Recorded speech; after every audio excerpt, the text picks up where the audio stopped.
The Tennessee Titans play a game tonight, and I'm going to tell you the top 10 players that I'm most excited to watch. Wake up, Titans fans. It's time for the Sleeper Titans podcast. Want to dive into my top 10 list. Before I do, though, make sure that you subscribe to the channel for free content all year round on the Tennessee Titans. Throw a thumbs up on the video. Throw a Titan up down in the chat. I am your host, Tyler Rowland, 27 years as a Tennessee Titans fanatic.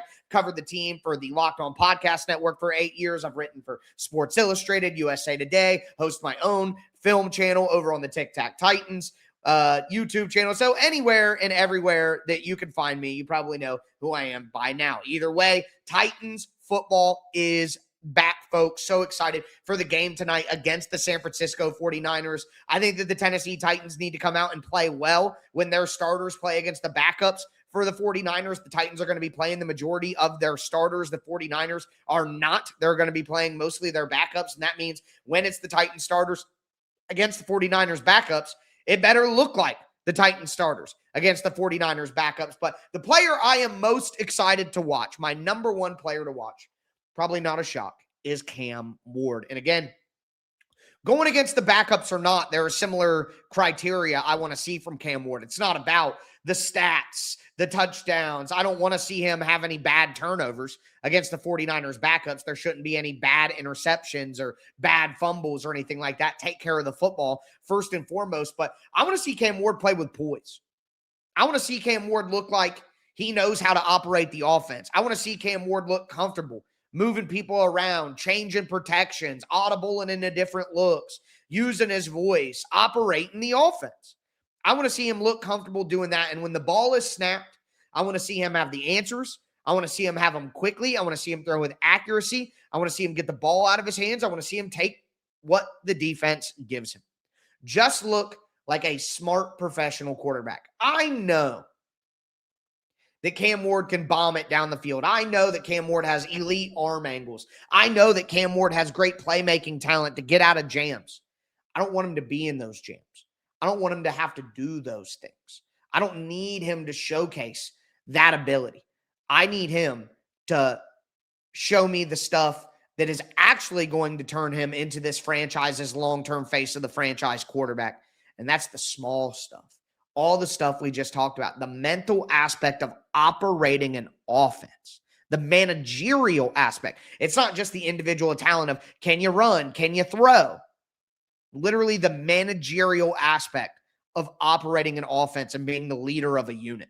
You know, like that's the type of stuff that once Cam Ward masters that stuff, the little intricacies of the reads pre-snap and getting people lined up in the right spot and understanding that I got to make sure that this guy's alignment is a half a yard to the left of where it was, or the timing of the route is going to be off and the spacing of the route concept isn't going to be there. Like all the little things.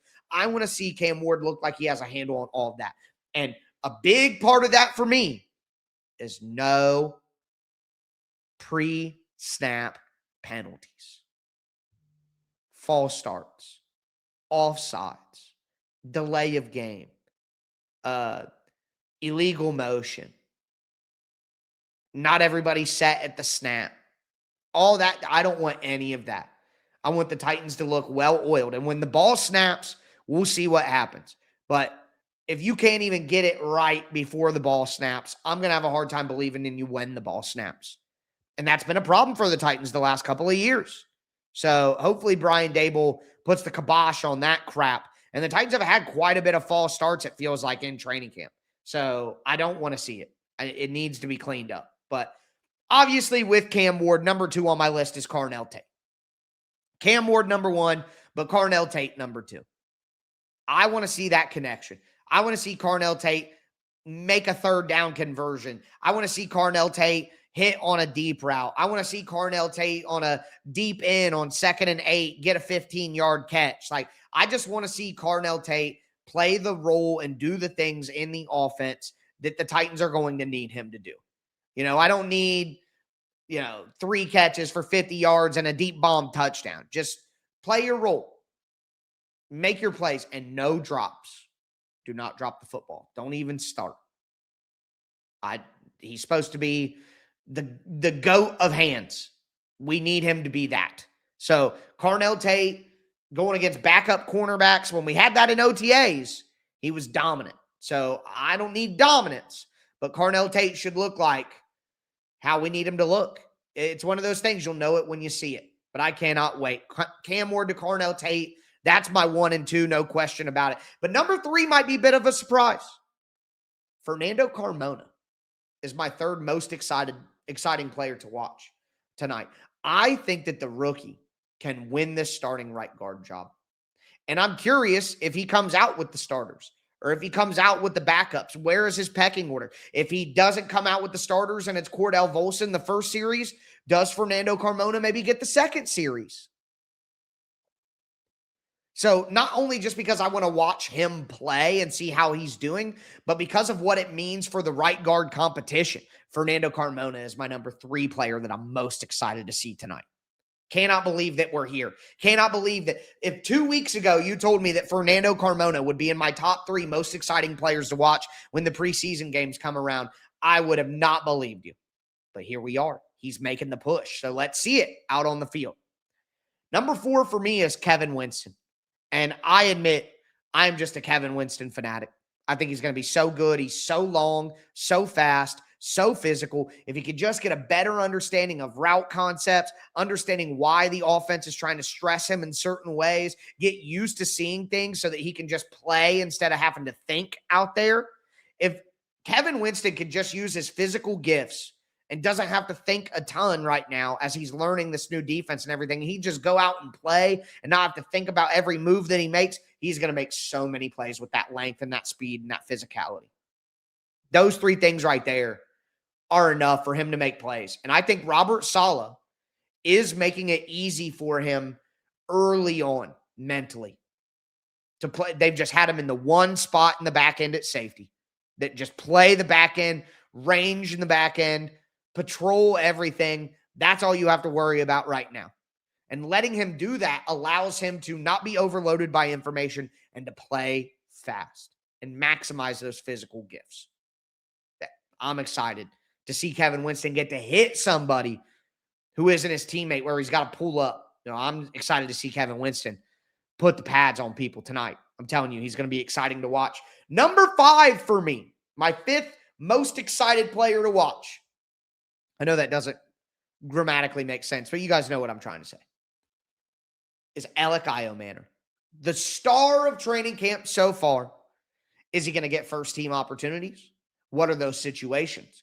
Are they third downs? Are they red zone where they want bigger bodies out there? Is Calvin Ridley going to play at all? If not, Elic Ayomanor might just play the whole time. I would be fine with that because I'd rather see Ayomanor out there. Is he going to make plays like he has in camp? He should look. He's going to be playing potentially against the backups for the 49ers. So Elic Ayomanor better make some plays out there. And his camp so far, if it can translate to the preseason game, that's what I'm hoping to see. Moving into the back 5 of the list. Number 6 on my list is Femi Oladipo. Femi's good plays are loud. He shoots into the backfield, hits somebody, gets a pressure on a quarterback unblocked and makes himself known, takes a running back down for a tackle for loss behind the line of scrimmage. It's always something that's noticeable. Imagine if he could do that with consistency. And with all the time that Femi missed, OTAs, mandatory minicamp, everybody's forgetting that now, but that's real. I want to see where he's at with his pass rush technique. Last year, he tried the cross chop a lot. He tried like a long arm. He tried just a bull rush. I think that's a smart move if you're Femi. Like, that's the route that you want to go. But how good is he now? Has he improved at all? Can he hit those moves better? Can he be more effective, more efficient with those moves? I don't know. Can he, with Jacob Martin, maybe missing with a knee injury that he suffered in practice on Tuesday, could Femi potentially take that spot? Could he ascend? He's been making plays as of late. He's been flashing more in the past 4 or 5 days than he did at the beginning of camp. Getting more comfortable with his job, getting more reps since he missed all those reps in the springtime. Just getting an opportunity to do it more often. And then he can, again, like we talked about with Kevin Winston, utilize those physical gifts when he doesn't have to think so much about what he's doing and it becomes more muscle memory. I can't wait to see Femi play football. And next on my list, and you could make them interchangeable if you wanted, is Keldrick Folk. I want to see the young man. I noticed somebody in my comment section in a different video. I think it was one of my film videos on Tic Tac Titans, but I did a JC Latham breakdown on Tic Tac Titans. You guys need to go check that out. Really dove into the tape on Latham from last year. But in my comments, somebody said, oh, Keldrick Folk's a bum. We haven't heard anything about him. And maybe I'm misreading it. It's hard for me to believe that. I am so chronically online, and I follow literally everything that's ever said about the Titans by anybody relevant whatsoever. Which means that half the time when I talk about inside jokes with the Titans, half my audience has no idea what I'm talking about because people just aren't chronically online like I am. But that's why I do the show, because I get every piece of Titans information that I can and I bring it to you guys. But nonetheless, saw somebody say, oh, I haven't heard much about Keldrick Folk. Well, me personally, I feel like we have heard about Keldrick Folk. I feel like Keldrick Folk has had pressures. Keldrick Folk has, made plays at times and been in the backfield and stuff. And Keldrick Folk is someone who I have immense patience with. Totally changing schemes, totally changing what he was asked to do from Auburn to now. Totally needs to change his body as he gets into the NFL, change his mindset, learn a new position, learn new techniques, he already was a super raw young player that had great physical tools. And now he's got even more change on his plate with the scheme. So I am not expecting a lot out of Keldrick Folk, but he's so big, so strong, so gifted that I do think that he's ultimately going to make some plays out there. He's going to make a couple of plays that people find more impressive than they thought they were going to find from Keldrick Folk. So I think he'll be a little bit of a surprise, but that doesn't mean that we should quit being patient with him. I think that patience is absolutely required for Keldrick Folk. Number 8 for me is Anthony Hill. And you can put James Williams in here too if you wanted. Williams as a third-year player, not as exciting for me as what Anthony Hill can be. Anthony Hill was a traded up for a second-round pick. He needs to be a big part of this football program in the future for this team for years to come. Anthony Hill is the player I care much more about. And seeing him out there in pass coverage, he's changed his body a little bit since he got with the Titans. He makes big plays, like he blitzes hard. He triggers downhill for tackles after loss. He can hit really hard, so he makes highlight plays. But I'm going to be watching his technique and coverage because we know that Anthony Hill could be a good athlete, range, play with physicality downhill. But how quickly he can be serviceable in pass coverage is how quickly he's going to get on the field. So Anthony Hill has made plays in training camp so far. Can he continue that in this game? That's what I'm watching for. Number 9 is Nick Singleton, the rookie running back.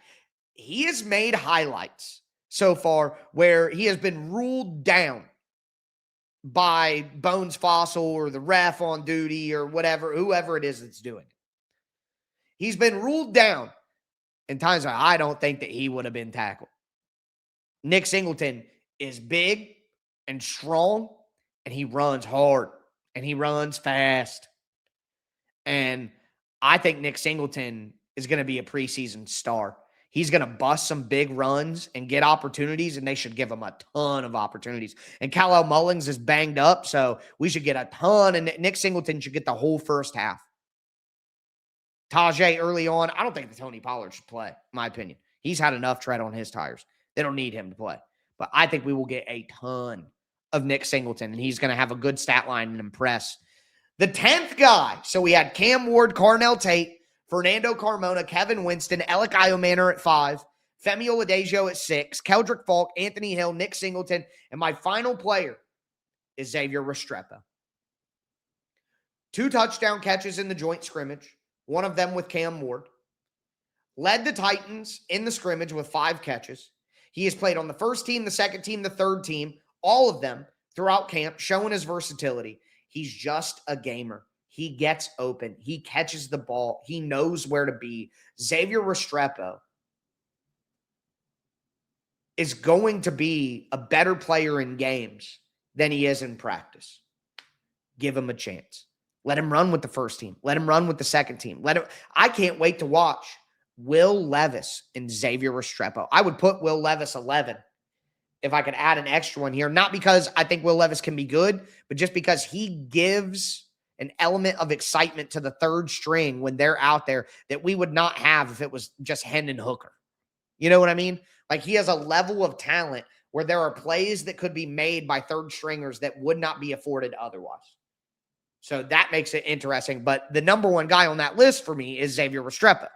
Out of that third team, could be exciting type option. But that's my top 10. Cam Ward, Carnell Tate, Fernando Carmona, Kevin Winston, Elic Ayomanor, Femi Oladejo, Keldrick Falk, Anthony Hill, Nick Singleton, and Xavier Restrepo. Let me know your players down below that you are the most excited to watch. That's the grammatically correct way to do that. But can't wait for the game. Got a ton of content planned for you all season long here on the Sleeper Titans podcast. Make sure that you get subscribed, stay subscribed, throw a thumbs up on the video, tighten up down in the chat. I am your host, Tyler Rowland, and as I always tell you, tighten up.